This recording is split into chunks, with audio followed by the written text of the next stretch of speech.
कैसे हैं आप सभी लोग। एक बार फिर से स्वागत है आपका हमारे YouTube channel study with Yogesh में। आज से आपका वीडियो का 60 डेज के समथिंग लगभग क्रैश कोर्स चलेगा और क्रैश कोर्स का ये मतलब होगा कि उसमें सिर्फ वही चीज़ें आप लोगों को पढ़ाई जाएंगी जो आपके लिए थोड़ा सा कभी कभी कॉन्सेप्ट बेस्ड क्वेश्चन आ जाते हैं जो गलत कर देते हो। यानी उसमें ऐसी चीज़ें नहीं पढ़ाई जाएंगी आपको जो आपको ऑलरेडी पता है, क्योंकि उससे आपका भी समय खराब, मेरा भी समय खराब, और बिल्कुल भी इस दौरान ऐसा बिल्कुल नहीं पढ़ाया जाएगा जिसमें आपसे ये कहा जाएगा कि 200 क्वेश्चन ये पढ़ लो, यही आएंगे पेपर में, 500 क्वेश्चन ये पढ़ लो। ऐसा बिल्कुल नहीं चलेगा। ठीक है, मेन सिलेबस के अकॉर्डिंग हम लोग टॉपिक को कवर करेंगे और वही उम्मीद करेंगे वहां से क्वेश्चन आपके बन जाए।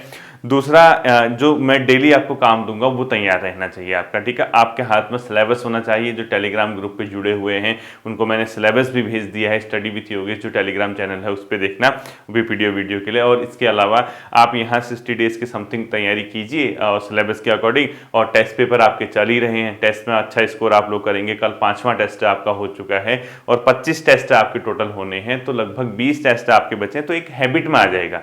यानी एग्जाम तब आपके हैबिट में आ जाएंगी चीजें कि किस तरीके से क्वेश्चन पूछा जा सकता है। तो फिर एक जब हम हैबिट में आते हैं तो हमारे लिए चीज़ें आसान हो जाती हैं। ठीक है, तो बाकी कोई डाउट वगैरह हो तो टेलीग्राम पे आप मुझे मैसेज करके पूछ सकते हैं। और जिनको ये लगता है कि टेलीग्राम पे मैसेज अलाउड नहीं है स्टडी विथ योगेश चैनल पे, तो आप लोग ऑल मेंबर पे क्लिक करके जब आप डाउनवर्ड आएंगे उसमें जहाँ पे मेंबर्स की लिस्ट दिखती है वहाँ पे एडमिन स्टडी विथ योगेश दिखेगा, उस पर क्लिक करना और मैसेज का साइन दिखेगा टॉप हैंड पे राइट पे, वहाँ से आप मुझे मैसेज कर सकते हैं। ठीक है, देखिए वीडियो के लिए बच्चों आज आपको कुछ चीजें मैं आपको पहले बताता हूं कैसे इसको देखना है। देखिए, सिलेबस हाथ में होना चाहिए। सिलेबस जब हाथ में होगा तो आज पहला हिंदी वाला जो पोर्शन है आपका आज तैयार हो जाना चाहिए। ठीक है, हिंदी के अंदर आज पत्र लेखन घर पे तैयार करना। मैंने आपसे पहले ही कहा है कि आधे घंटे में पढ़ाऊंगा, उससे ज्यादा सफलता आपकी घर पे बचे हुए 23.5 घंटे आपने क्या किया उससे बढ़ेगा। ठीक है, पत्र लेखन के अंदर टॉपिक है टिप्पणी यदि टिप्पण, विज्ञप्ति, ऐसी है ना विज्ञप्ति, इसके अलावा सरकारी और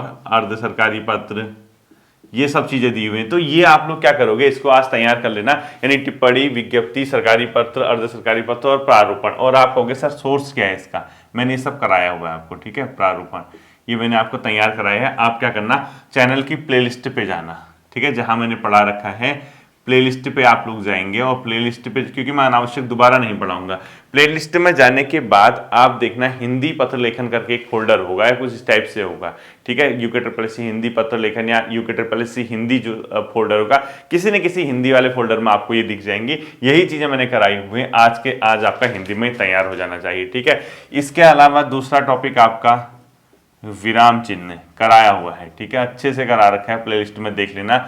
और कारक, ये 3 टॉपिक आज के दिन आपके तैयार होने चाहिए हिंदी में। और समय बता रहा हूं, सिर्फ 30 मिनट इसमें। कितना, 30 मिनट, 15 मिनट और 15 मिनट। इससे ऊपर मुझे लगता नहीं कि आपको पढ़ने की जरूरत है। हिंदी आज का काम हो गया। उसके बाद क्या करोगे, जब 1 घंटा पढ़ोगे, आधा घंटा पर्यायवाची, विलोम, देशज विदेशज, मुख्य शब्द, देशज विदेशी शब्द जो हैं, कौन से किस भाषा का शब्द है। ठीक है, तत्सम तद्भव के शब्द, आधा घंटा। और ये आज बता रहा हूं डेली आपका ये हो जाना चाहिए। आपके शेड्यूल में आपका 1.5 घंटे की हिंदी डेली रहनी चाहिए।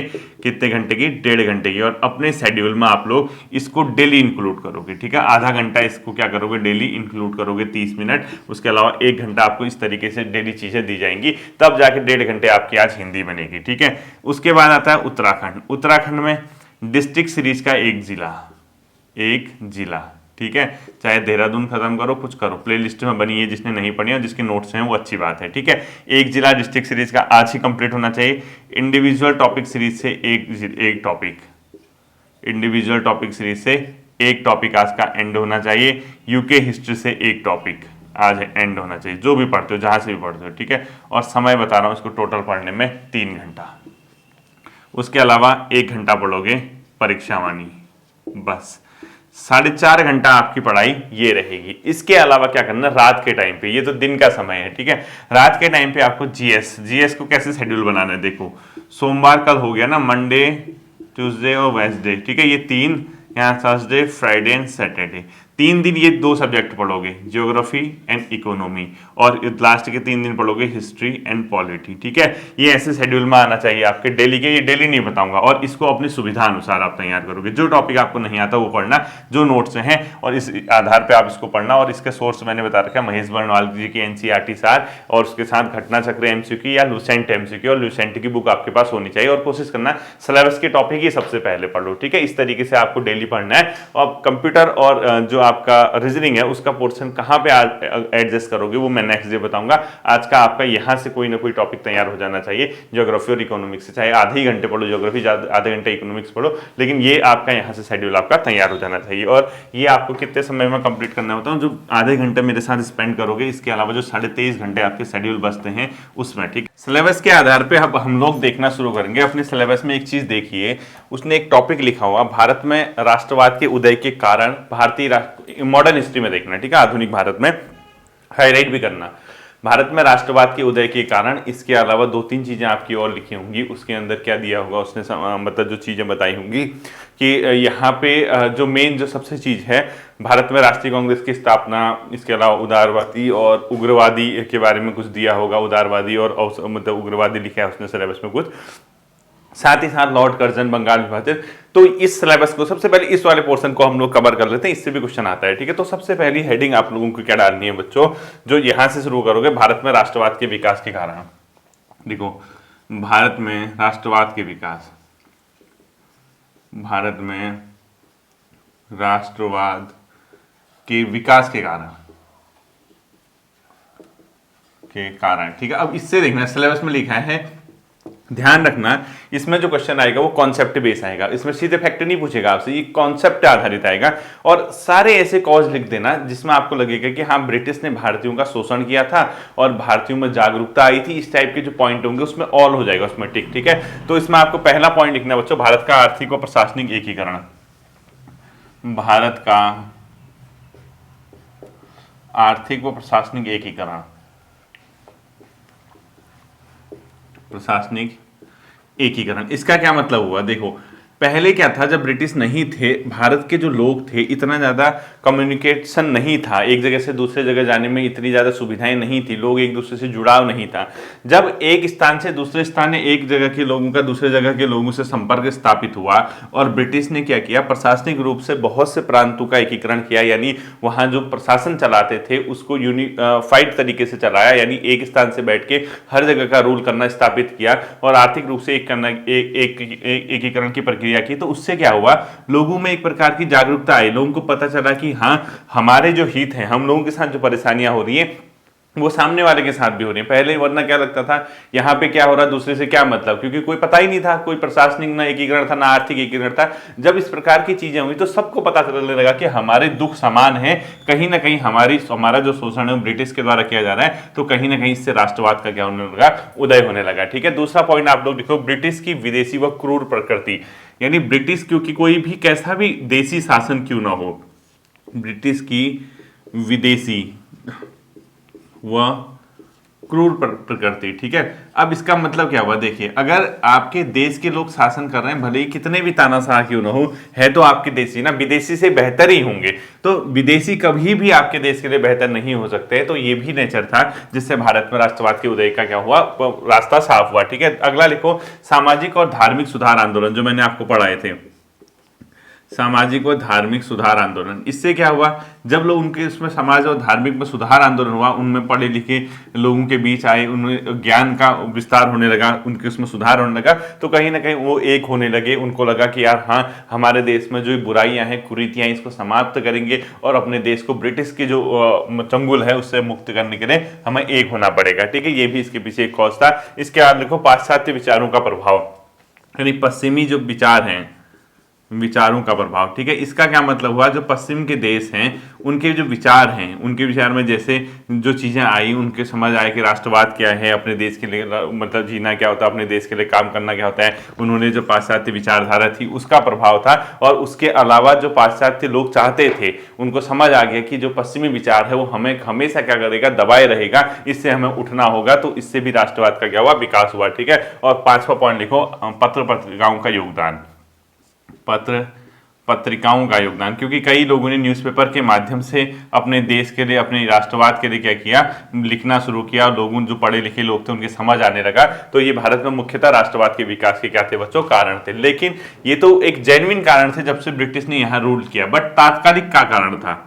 तात्कालिक कारण लिखो, तात्कालिक कारण जो सडन उस टाइम पे जब राष्ट्रवाद का विकास हुआ, एक तो था बच्चों जो लॉर्ड लिटन था ना, उसकी प्रतिगामी, एक जो प्रगतिशील होती है प्रतिगामी यानी उल्टा जो चलता है, ठीक है, यानी लॉर्ड लिटन की जो प्रतिगामी नीति थी उसके कारण उसने क्या किया, वर्नाक्युलर प्रेस एक्ट के माध्यम से कई न्यूज़पेपर्स को क्या कर दिया, बैन कर दिया। लिटन की प्रतिगामी नीति, इसका क्या मतलब हुआ, इसका ये मतलब हुआ, इसने क्या किया, जैसे एग्जाम्पल लिखो, वर्नाक्युलर प्रेस एक्ट, एक अधिनियम लेके आए, वर्नाक्युलर प्रेस एक्ट लेके आते हैं। उसमें क्या होता है, ब्रिटिश के अगेंस्ट जो लिखता था, यानी भारतीय अखबार जो ब्रिटिश के खिलाफ लिखते थे, उनको इसने क्या करना शुरू कर दिया, बैन करना शुरू कर दिया, ठीक है। यानी वर्नाक्युलर प्रेस एक्ट 1878 का, और दूसरा रहा ये शस्त्र अधिनियम 1878, ठीक है, यानी आर्म्स एक्ट जिसको बोलते हैं। एक तो ये लेके आया, दूसरा आर्म्स एक्ट लिखो, शस्त्र अधिनियम जिसको बोलते हैं, ठीक है। इसमें क्या कर दिया इसने, जो भारतीय थे उनको हथियार रखने के लिए लाइसेंस अनिवार्य कर दिया। ये जो दोनों जो इसके प्रयास थे, इससे क्या हुआ, बहुत ज्यादा रोष उत्पन्न हुआ, क्योंकि इसने क्या कर दिया, प्रेस पे प्रतिबंध लगाने की कोशिश की, पत्र पत्रिकाओं पे। तो वहां के लोगों को समझ आने लगा कि हमारी लिखने की स्वतंत्रता, अभिव्यक्ति की स्वतंत्रता भी छीन रहा है। और इसके बाद एक क्या था यहाँ पे तात्कालिक कारण, वो था बच्चों इल्बर्ट बिल विवाद, लिखो इल्बर्ट बिल विवाद। ये था बच्चों 1883 का, 1883 का था, ध्यान रखना। और रिपन के टाइम पे आया था, लॉर्ड रिपन के टाइम पे, ठीक है। और इसके अंदर क्या था, ये एक प्रस्ताव लेके आए थे। इसमें कहा था कि जो वरिष्ठ भारतीय न्यायाधीश होंगे, जज होंगे, वो यूरोपीय अपराधी जो होंगे उनके मामले की सुनवाई कर सकते हैं। लेकिन कुछ ब्रिटिशर्स थे जिनको ये भाया नहीं, उनको पसंद नहीं आया, तो उन्होंने इसका विवाद शुरू कर दिया। तो भारतीयों को लगा कि हमारे न्यायपालिका, हमारे न्यायाधीश हैं, उनको मतलब इन लोगों की ऐसी मानसिकता है कि ब्रिटिश कोई अपराधी हो या यूरोपियन कोई अपराधी, उसका मामला भी वो अपनी सुनवाई नहीं कर सकता।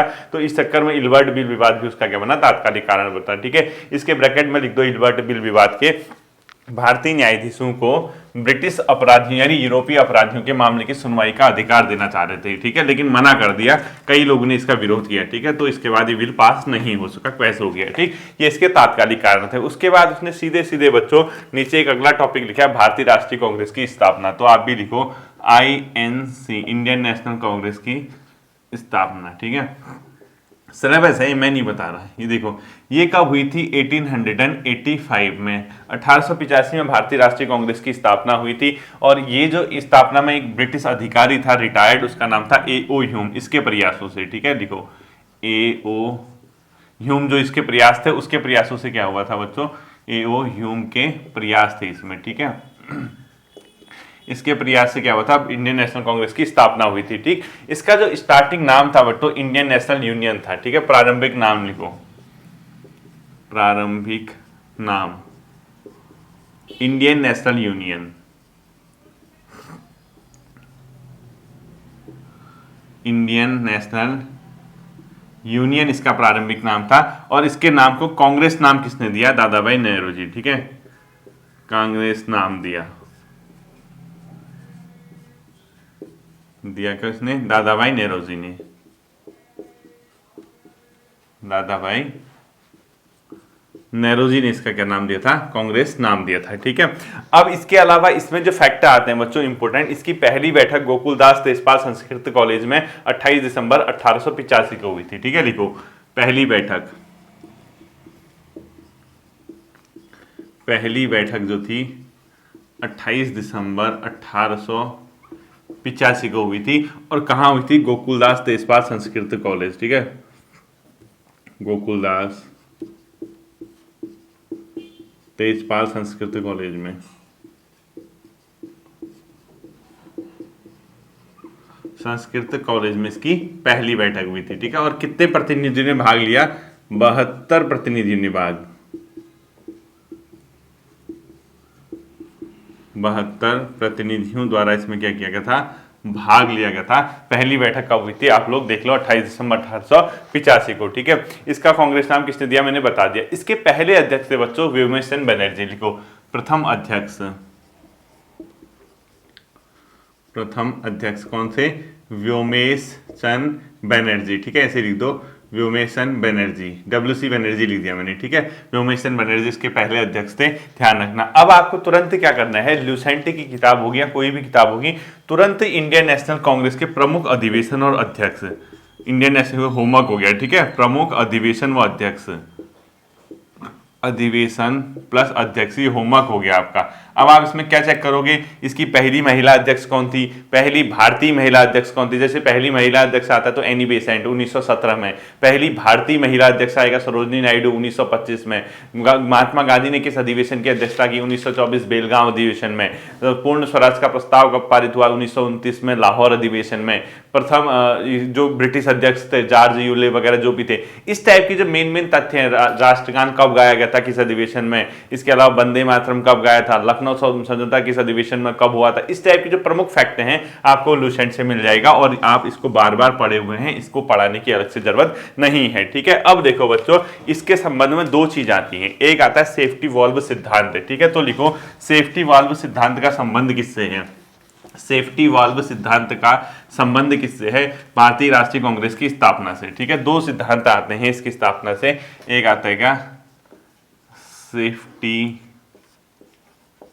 वाल्व सिद्धांत, ये किससे संबंधित है, भारतीय राष्ट्रीय कांग्रेस की स्थापना से संबंधित, देखो INC की स्थापना से संबंधित, की स्थापना से संबंधित है, ठीक है। ये किसने इस सिद्धांत को दिया था, लाला लाजपत राय द्वारा, ठीक है, लिखो ये सिद्धांत दिया था लाला लाजपत राय के द्वारा, ठीक है। उन्होंने क्या कहा कि ब्रिटिश बहुत चालाक है, बोला जैसे ब्रिटिश है ये इंडियंस हैं, ठीक है। उन्होंने क्या किया, ब्रिटिश से जो शोषणकारी नीति थी, इंडियंस कहीं उनके ऊपर डायरेक्ट न भड़क जाएं, इसलिए उनने बीच में एक नई संस्था के रूप में किसका गठन कर दिया, इंडियन नेशनल कांग्रेस का, ताकि जो विद्रोह है वो इंडियंस डायरेक्ट ब्रिटिश से पहुंचने से पहले इंडियन नेशनल कांग्रेस पे पहुंचे और ये लोग मामले को शांत कर दें। इसीलिए उसने कहा कि ब्रिटिश ने अपने लिए क्या बनाया, सेफ्टी वॉल्व का सिद्धांत, ठीक है। ये किस चीज से संबंधित है ये पूछता है, बाकी कुछ नहीं पूछता है, ठीक। और इसके अलावा इन्होंने क्या कहा था, ये डफरिन के मस्तिष्क की उपज है, यानी किसने इंडियन नेशनल कांग्रेस को डफरिन के मस्तिष्क की उपज बताया, ठीक है, लिखो इंडियन नेशनल कांग्रेस को डफरिन, लॉर्ड डफरिन के मस्तिष्क की उपज बताया था इन्होंने, लॉर्ड डफरिन के मस्तिष्क की उपज, के मस्तिष्क की उपज बताया था, किसने बताया था, लाला लाजपत राय ने बताया था। ये भी आप लोग क्या करोगे, ध्यान में रखोगे, ठीक है। इंडियन नेशनल कांग्रेस को लॉर्ड डफरिन के मस्तिष्क की उपज बताने वाले कौन थे व्यक्ति, लाला लाजपत राय थे, ठीक है। अब ये इनका ये मानना था कि एक विलियम, एक व्यक्ति थे एओ ह्यूम की, उन्होंने जीवनी लिखी थी ना, उन्होंने इसमें सब खुलासा किया था, वो सब छोड़ दो, उतना नहीं आता है, ठीक है। इसी के साथ एक और सिद्धांत आता है, वो जो तड़ित चालक सिद्धांत, उसका संबंध भी किस चीज से है, तड़ित चालक सिद्धांत, ठीक है, इसका संबंध भी किससे है, इंडियन नेशनल कांग्रेस की स्थापना से, आईएन की इंडियन नेशनल कांग्रेस की स्थापना से संबंधित, ठीक है, यानी तड़ित चालक सिद्धांत। और ये जो सिद्धांत था बच्चों, ये कहां से शुरू हुआ, गोपाल कृष्ण गोखले के दस्तावेज के आधार पर ये बनाया था, ठीक है, लिखो गोपाल कृष्ण गोखले के दस्तावेज पे आधारित है, गोपाल कृष्ण गोखले के दस्तावेज पर आधारित है, ठीक है, दस्तावेज पर आधारित माना जाता है किसको, तड़ित चालक सिद्धांत को, इसके मतलब माना जाता है, ठीक है। बाकी जो जनरल मत है, इंडियन नेशनल कांग्रेस की स्थापना क्यों हुई थी अगर पूछता है, तो क्षेत्रीय संस्थाओं का विकसित रूप था, ठीक है, लिखो सर्वमान्य मत, सर्वमान्य मत क्या था, क्षेत्रीय दलों का विकसित रूप,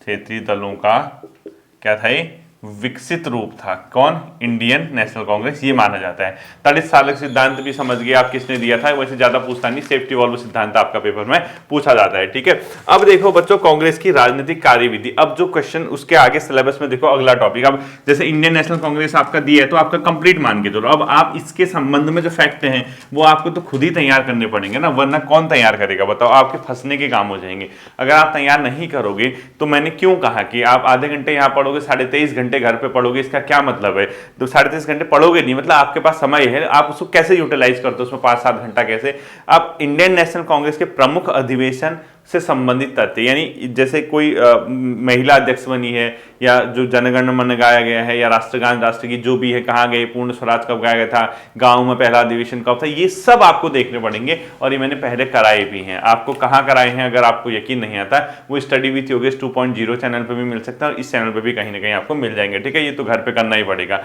अब देखो बच्चों, कांग्रेस की राजनीतिक कार्यविधि लिखो। दो प्रकार के इसमें लोग थे कांग्रेस की राजनीतिक, सब सिलेबस से, ठीक है, कार्यविधि। अब उसने सिलेबस में दिया है। अब इसमें दो प्रकार के लोग थे बच्चों। एक को बोला गया उदारवादी, क्या बोला जाता है, एक को उदारवादी बोला जाता है, ठीक है, और दूसरों को बोला जाता है बच्चों अतिवादी या उग्रवादी। ठीक है, अब वो मैं नहीं कह रहा, अब कई बच्चे नाराज भी हो जाते हैं, सर आप उग्रवादी कह रहे हो, मैं नहीं कह रहा बच्चों, इतिहासकार कहते हैं। ठीक है, इसको उग्रवादी भी लिख दो। उग्रवादी का नेगेटिव सेंस नहीं है, उग्रवादी का मतलब जो थोड़े गर्म मिजाज के लोग होते हैं उससे संबंधित है। ठीक है, वो उस टाइम के परिप्रेक्ष्य में। उदारवादी और अतिवादी, तो आपको यहां से पहला लिखना है उदारवादी चरण। यहां से क्वेश्चन पूछता है, देखो उसने लिखा है, सिलेबस में लिखा है, मैं नहीं बता रहा, मैं नहीं बोल रहा। ठीक है, उदारवादी चरण। अब इसमें क्या होगा, उदारवादी चरण में सबसे पहले आपको ये पता होना चाहिए कि इसके प्रमुख नेता कौन कौन थे, यानी कौन से कांग्रेस की उदारवादी दल के समर्थक थे, ऐसे क्वेश्चन पूछता है। प्रमुख नेता बच्चों जो सीधे साधे बूढ़े लोग थे वो इसके प्रमुख नेता थे, जैसे गोपाल कृष्ण गोखले हो गए, दादा भाई नौरोजी जी हो गए, व्योमेश चंद्र बनर्जी हो गए, ये लोग। ठीक है, जो बहुत गर्म मिजाज के लोग नहीं थे और इनके सिद्धांत तो अलग थे। तो लिखो व्योमेश चंद्र बनर्जी, दादा भाई नौरोजी, महादेव गोविंद रानाडे, फिरोज शाह मेहता, गोपाल कृष्ण गोखले। ठीक है, तो देखो क्या लिखोगे, दादा भाई नौरोजी, दादा भाई नौरोजी, फिरोज शाह मेहता प्रमुख नेता। ठीक है, बाकी नेट से ढूंढ लेना कि और कौन कौन थे। इसके अलावा गोपाल कृष्ण गोखले, गोपाल कृष्ण गोखले, ठीक है, व्योमेश चंद्र बनर्जी,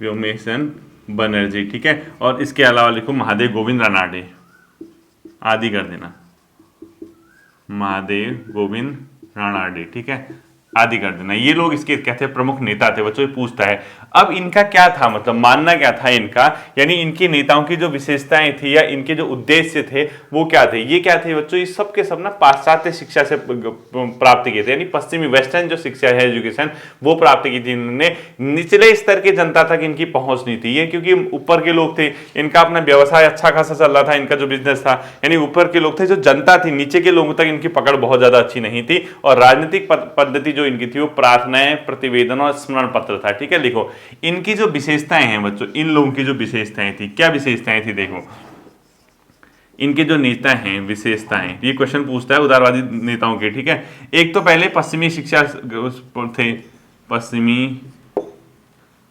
शिक्षा से ग्रहण, मतलब ऐसे लिख दो पश्चिमी शिक्षा ग्रहण की थी या पश्चिमी पाश्चात्य शिक्षा प्राप्त थे। ठीक है, पश्चिमी शिक्षा प्राप्त की थी इन लोगों ने, लिखो। दूसरा लिखो नीचे की जनता, यानी निचले स्तर तक इनकी पहुंच नहीं थी, अर्थात नीचे स्तर की जनता से इनकी पहुंच नहीं थी। ठीक है, नीचे की जनता तक पहुंच नहीं थी, इनकी तक पहुंच नहीं थी। ठीक है, इसके अलावा ये जो नेता थे बच्चों, इनके अंदर क्या विशेषता थी, ये जो राजनीतिक पद्धति थी इनकी, यानी ब्रिटिश से क्या कहते थे कि प्रार्थनाएं, प्रतिवेदन और स्मरण पत्र। ठीक है, लिखो ये बहुत इंपॉर्टेंट है, राजनीतिक पद्धति लिखो इनकी, अब बताता हूं। ठीक है, प्रार्थना, ठीक है, और इसके अलावा याचना करना, प्रार्थना करना, अर्थात प्रतिवेदन और स्मरण पत्र, ऐसे लिखो। अभी बताता हूँ। प्रतिवेदन मतलब जो देते हैं ना रिपोर्ट टाइप की, और स्मरण पत्र रिमाइंडर आदि। अब देखो उदारवादी क्यों थे, मतलब उदारवादी जो नेता थे, इनके प्रमुख नेता तो ये थे। दिक्कत क्या थी, ये ब्रिटिश से जब अभी कोई काम करवाते थे, ये लोग मतलब ये चीज नहीं समझते थे कि कहीं ना कहीं अपने आप में जो ये जो पॉइंट है, प्रार्थना, प्रतिवेदन और स्मरण पत्र, इसके आधार पर ब्रिटिश से भारतीयों के लिए काम करने को कहते थे। अब जो दूसरा खेमा था ये वाला, इनसे नाराज रहता था। अब ये प्रार्थना हाथ जोड़ के कहेंगे ब्रिटिशर से, साहब हमारे यहाँ ये कर दीजिए, साहब ऐसा हो सकता है, ये इस टाइप से, यानी प्रार्थना या कोई अपने आप में रिक्वेस्ट करेंगे करेंगे, जैसे देते हो ना आप, कोई काम होता है जैसे कभी जिलाधिकारी को प्रतिवेदन दे दिया, कभी माननीय मुख्यमंत्री को प्रतिवेदन देते हो अपनी बात रखने के लिए, ये लोग यही करते थे, प्रतिवेदन या स्मरण पत्र रिमाइंडर लिखते थे कि हमने आपको ये चिट्ठी भेजी, आपने क्या किया, प्लीज थोड़ा रिक्वेस्ट है हमारे लिए काम कर दीजिए, हमारे देश के लोगों के लिए ऐसा कर दीजिए, यानी हाथ जोड़ना, पैर पड़ना, इस टाइप के काम करते थे।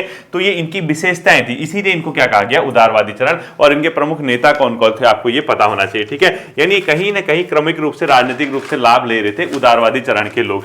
अब देखो बच्चों, इनका कार्यक्रम चाहते तो ये थे कि हमारे देश में राष्ट्रवाद का विकास हो, देश को स्वतंत्रता मिले, चाहते थे, लेकिन इनका तरीका गलत था। जो ये इस तरीके से करते थे तो इससे कई लोग खुश नहीं थे। क्यों? क्योंकि ये ऊपर ऊपर ही लोग थे, देखो वेस्टर्न एजुकेशन से पढ़े हुए थे, बड़े बड़े लोग थे, नीचे की जनता तक पहुंच ही नहीं थी। अब कुछ लोग ऊपर ऊपर के बैठ के इस टाइप के काम करेंगे तो जनता तक पहुंच हो ही नहीं पाएगी, इसीलिए इनका जो मिशन था वो फेल हो गया। और फेल होने के बाद दूसरे जो लोग आए वो इस टाइप के कैटेगरी के लोग आए जिसको अतिवादी या उग्रवादी बोला गया, ठीक है। अब बेसिकली ये क्या चाहते थे, अब देखो वो लिखना नहीं है, ये चाहते थे जो प्रांतों पे काउंसिल थे, यानी जो विधान परिषद थी उसका विस्तार किया जाए, भारतीयों को भी उसमें ज्यादा से ज्यादा मौका मिले। और इसके अलावा ये चाहते थे जो इंडियन सिविल सर्विसेज होती है, वो लिखा नहीं रहा हूं, ठीक है, सुन लेना, आप चाहो तो लिख लो साइड में। इनके क्या चाहते थे, एक पहला पॉइंट इसमें लिखो, प्रांतीय काउंसिल, यानी जो अपने आप में काउंसिल होती थी, यानी प्रांतीय विधान परिषद, उसका विस्तार चाहते थे। दूसरा लिखो, इंडियन सिविल सर्विसेज की परीक्षा ब्रिटेन के साथ साथ भारत में हो, ये चाहते थे, यानी दोनों जगह परीक्षाएं, पहले ब्रिटेन में होती थी, ठीक है। इसके अलावा ये चाहते थे जो आर्म्स एक्ट है जो 1878 में लिटन ने लाया है, वो आर्म्स एक्ट क्या हो, समाप्त हो जाए, उसको निरस्त कर दिया जाए। इसके अलावा भारतीयों को भी जो सेना में है कमीशन्ड जो पद होते हैं, यानी सेना में भारतीयों को कमीशन पद पे क्या मिले, नियुक्ति मिले, ये भी ये चाहते थे। इसके अलावा क्या चाहते थे, ये जो मतलब अपने आप में सैनिक हैं, सैनिकों के व्यय को कम किया जाए, यानी फालतू का खर्चा न किया जाए, और कोई भी ऐसा विधेयक न लाए जो मुस्लिमों के हितों को प्रभावित करे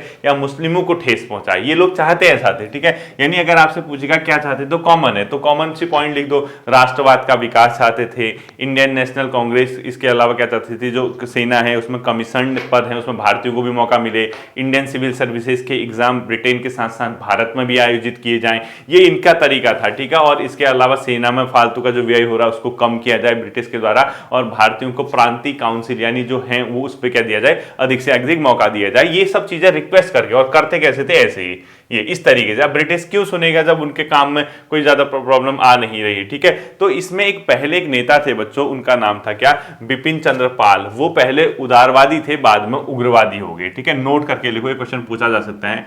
बिपिन चंद्र पाल, विपिन चंद्र पाल पहले उदारवादी खेमे के थे, फिर अतिवादी, ठीक है। कभी क्वेश्चन पूछेगा कि इनमें से कौन पहले उदारवादी खेमे में थे फिर अतिवादी हो गए, ठीक है। बाकी इसके ऊपर आपको लिखने की जरूरत नहीं है, आप जो मैंने बोला, जो थ्योरेटिकल चीजें मैंने समझाई आपको कि ऐसा ऐसा था, आपका क्वेश्चन भी ऐसे ही पूछता है। उदारवादियों के जो राजनीतिक पद्धति वो किस प्रकार की थी, इनमें से कौन कौन सी उनकी विशेषताएं थी, कौन नेता उदारवादी खेमे के थे, ऐसे क्वेश्चन पूछता है, ठीक है। सेकेंड आता है बच्चों अतिवादी या उग्रवादी, ठीक है। उग्रवादी खेमा लिखो। अब ये क्यों जनरेट हुआ, ये उदारवादियों के कारण जनरेट हुआ, क्योंकि इन लोगों को वो तरीका पसंद आया ही नहीं जो वो चीज कर रहे थे, ठीक है। तो इसमें बेसिकली जो इनके उदय के कारण था वो एक तो देश में आर्थिक संकट था, प्रॉब्लम आ गई थी, धर्म सुधार आंदोलन से जनता में आत्मविश्वास उत्पन्न हो गया था, और उदारवादी जो नेता थे उनकी असफलता इनके कारण था, और अंतर्राष्ट्रीय मुद्दे, ठीक है। अतिवादी, सबसे पहले लिखो उदय के कारण, उदय के कारण, ठीक है। पहला लिखो उदय के कारण, भारत में आर्थिक संकट। ब्रिटिश की जो नीतियां थी, भारत में बहुत भयंकर आर्थिक रूप से क्या आ गया था, संकट आ रहा था, तो भारतीयों को बहुत नुकसान होता, अकाल पड़ रहे थे, ये सब, ठीक है। दूसरा लिखो सामाजिक धार्मिक सुधार आंदोलन से उनमें आत्मविश्वास, सुधार आंदोलन से आत्मविश्वास, ठीक है। तीसरा लिखो बच्चों उदारवादी की असफलता, उदारवादियों की असफलता, ठीक है। और उसके अलावा दो अंतर्राष्ट्रीय कारण भी लिखो, अंतर्राष्ट्रीय कारण। अब आप कहोगे सर अंतर्राष्ट्रीय कारण क्या था, इसमें क्या हुआ बच्चों, एक तो जो एक कंट्री है उसका नाम है इथोपिया, उसने क्या कर दिया, इटली को हरा दिया 1896 में, ठीक है। अब इनको लगा यार इतना छोटा देश है, कितने बड़े यूरोपियन देश को हरा रहा है, इथोपिया द्वारा इटली को हराया जाना, इटली को पराजित करना, ठीक है।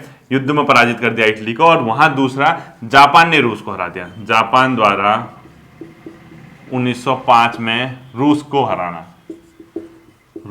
हराना। तो इनको ये लगा कि यार जब इतने छोटे छोटे देश इतनी महाशक्तियों को हरा रहे हैं, रूस को और इटली को, यूरोपियन शक्तियों को हरा रहे हैं छोटे छोटे देश, तो हम क्यों ना ब्रिटिश को यहाँ से भगा सकते हैं। तो इस कारण से भी ये बहुत ज्यादा प्रभावित हुए थे। बाकी उदारवादियों की असफलता थी, सामाजिक धार्मिक सुधार आंदोलन थे और आर्थिक रूप से जो भारत पे संकट उत्पन्न हुआ था। ठीक है, और बेसिकली जो अतिवादी आंदोलन थे बच्चों 3 जगह चले थे। एक तो बंगाल में इसकी जो कमान संभाल रहे थे वो कौन थे, एक बिपिन चंद्र पाल थे और दूसरा अरविंद घोष थे। ठीक है, लिखो बिपिन चंद्र पाल और अरविंद घोष, बिपिन पाल प्लस अरविंद घोष, अगर नेता पूछेगा कौन है करके। ठीक है, अरविंद घोष बंगाल में। महाराष्ट्र में थे बच्चों गोपाल कृष्ण तिलक, महाराष्ट्र में लिखो बाल गंगाधर तिलक, लिख लेना फुल नाम, पूरा नाम। ठीक है, बाल गंगाधर तिलक। और पंजाब में लिखो लाला लाजपत राय, लाला लाजपत राय। बेसिकली ये लोग इसमें क्या थे, अपने आप में ये इनके नेता थे। ठीक है, ये आपको पता होना चाहिए। अब इन लोगों ने क्या किया, देखो इनकी जो राजनीतिक पद्धति थी, जैसे वो प्रार्थना करते थे, स्मरण पत्र भेजते थे या रिक्वेस्ट करते थे या प्रत्यावेदन देते थे, ये ऐसा नहीं करते थे, ये बहिष्कार पे ज्यादा फोकस करते थे। यानी इनकी राजनीतिक पद्धति लिखो आत्म सहायता, राजनीतिक पद्धति। ठीक है, आत्म सहायता, यानी हम खुद की रक्षा करेंगे, हमारा सेल्फ रिस्पेक्ट है, हम किसी के आगे झुकेंगे नहीं। इसके अलावा बहिष्कार और निष्क्रिय प्रतिरोध, यानी ब्रिटिश वस्तुओं का बहिष्कार करो, ब्रिटिश सामान का बहिष्कार करो और निष्क्रिय प्रतिरोध, हर चीज का इनका क्या करो, प्रतिरोध करो, इनके अगेंस्ट खड़े हो जाओ। ये हमारा तरीका रहेगा, इसके आगे पीछे हाथ जोड़ने की कोई भी जरूरत नहीं है। ठीक है, बाकी इन लोगों ने बच्चों देखो इनका जो सैद्धांतिक आधार था वो लिखना नहीं है। इन्होंने क्या किया, जैसे 1857 की जब क्रांति हुई थी, ये मानते थे कि 1857 की क्रांति सफल हो सकती थी, लेकिन उसमें कई जो उदारवादी लोग हैं उनके कारण असफल रही। तो उनसे पूछा गया कैसे असफल रही, तो वो लोग क्या करते थे, जो उन लोगों ने उस टाइम पे 1857 की क्रांति है, उदारवादियों ने क्या किया बच्चों, उसमें अपना बुद्धिवाद दिखा दिया, पाश्चात्य आदर्श के पे चले गए, जबकि ये मानते थे कि हमें स्वधर्म और स्वराज की स्थापना करना चाहिए था। इसके अलावा राष्ट्रवाद को इन्हें भावुकता से जोड़ दिया, कई देशभक्ति गीत लाए, कई चीजों को अपने राष्ट्र के लिए इन्हें राष्ट्र प्रेम की भावनाओं को जागृत किया, यानी भावुकता से जोड़ दिया। ठीक है, बाकी तिलक ने आपने देखा होगा मराठा व केसरी के माध्यम से लोगों को जागरूक किया, अरविंद घोष ने जो है न्यू लैंप फॉर ओल्ड के माध्यम से एक निबंध लिखा, और तिलक ने मराठा और केसरी। ठीक है, एक क्वेश्चन लिखो, न्यू लैंप फॉर ओल्ड किसका है निबंध, न्यू लैंप फॉर ओल्ड यानी बूढ़ों के लिए नया उजाला। ठीक है, ओल्ड ये उस पर कटाक्ष था, अरविंद घोष का निबंध है। इसके माध्यम से भी इन्होंने क्या किया था, बहुत मतलब लोगों को क्या किया था, जागरूक किया था। ठीक है, तो ये था उदारवादी और अतिवादी। अब आपको ना बहुत ज्यादा इसमें ज्यादा जाने की जरूरत नहीं है। आप क्या करोगे, आज ही ये टॉपिक पढ़ा है ना, इसके ऑब्जेक्टिव करोगे। कहां से करोगे, या लूसेंट ऑब्जेक्टिव से करोगे या घटना चक्र ऑब्जेक्टिव से। क्या पढ़ोगे टॉपिक, तो दिखेगा इंडियन नेशनल कांग्रेस, उदारवादी और उग्रवादी वाला जो पोर्शन है, इसको आप कंप्लीट करोगे तो सिलेबस का ये पोर्शन हो गया। अब अगला जैसे कर्जन, बंगाल विभाजन, उस पोर्शन को पूरा कवर कर लेंगे तो पूरा एक टॉपिक आप हाईलाइट कर लोगे, आपका वो एंड हो जाएगा। फिर मिलता है अगले सेशन पर, अपना ध्यान रखिएगा। Thank you.